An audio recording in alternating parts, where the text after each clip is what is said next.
Central bank త్వరలో e-RUPI పేరుతో digital currency తీసుకురానుంది.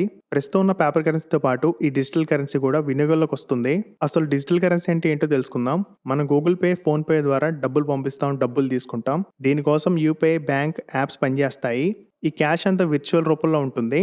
Same e-RUPI కూడా విర్చువల్గా ఉంటుంది.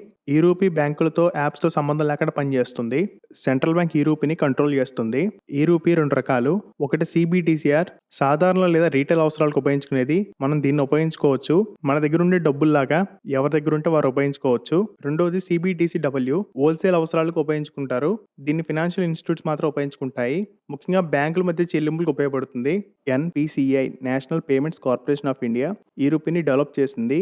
NPCI department of financial services DFS, national health authority NHA, ministry of health and family welfare MOHFA మరియు partner banks తో కలిసి e-RUPIని develop చేసింది. 2021లో నరేంద్ర మోడీ e-RUPIని లాంచ్ చేశారు. రీసెంట్ గా RBI, reserve bank of India concept note విడుదల చేసింది.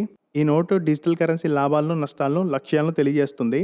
e-RUPIని ఎలా క్రియేట్ చేస్తారో తెలుసుకుందాం. కార్పొరేట్ కంపెనీస్, గవర్నమెంట్స్ ఎవరికైతే పేమెంట్ చేయాలో ఆ beneficiary name, mobile number, amount, purpose of the ఓచర్ని బ్యాంకుకు పంపిస్తాయి. బ్యాంక్ NPCI సహకారంతో పర్సనలైజ్డ్ ఓచర్స్ తయారు చేస్తుంది. కార్పొరేట్ కంపెనీస్, గవర్నమెంట్ ఆ ఓచర్స్ ని బెనిఫిషరీకి ఎవరికైతే డబ్బులు ఇవ్వాలో వారికి ఇస్తాయి. వారు ఆ ఓచర్స్ ని రిడీమ్ చేసుకుంటే ఆ డబ్బులు వారి e-RUPI వ్యాలెట్ లో యాడ్ అవుతాయి. e-RUPI వ్యాలెట్ ని ఎలా క్రియేట్ చేసుకోవాలో తెలుసుకుందాం. మొబైల్ నెంబర్ తో వ్యాలెట్ పనిచేస్తుంది. దీనికి ఏ బ్యాంక్ అకౌంట్ అవసరం లేదు.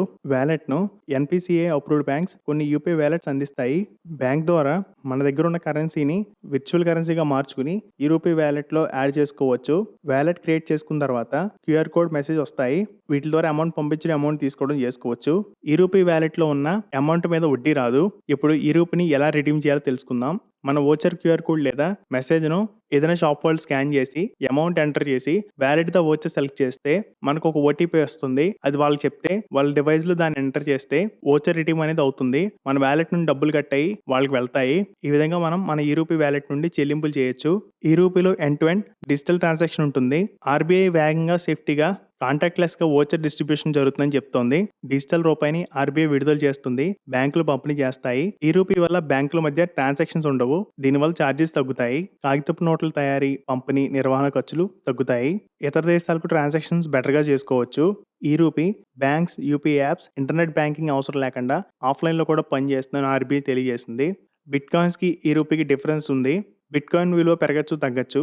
మనం ఒక ధరకి బిట్ కాయిన్ కొంటే ఆ ధర కంటే ఎక్కువ విలువకి బిట్ కాయిన్ వెళ్ళొచ్చు, లేదా మన కొన్న విలువ కంటే తగ్గచ్చు. e-RUPI విలువ అలా పెరగడం, తగ్గడం ఉండదు.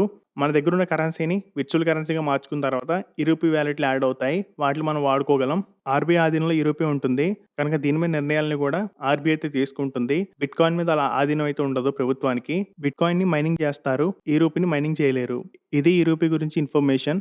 ఈ వీడియో మీకు నచ్చినట్టయితే లైక్ చేయండి. కింద ఉన్న సబ్స్క్రైబ్ బటన్ ప్రెస్ చేసి పక్కన ఉన్న బెల్ ఐకాన్ ప్రెస్ చేయండి. ఈ వీడియోని మీ ఫ్రెండ్స్తో షేర్ చేసుకోండి.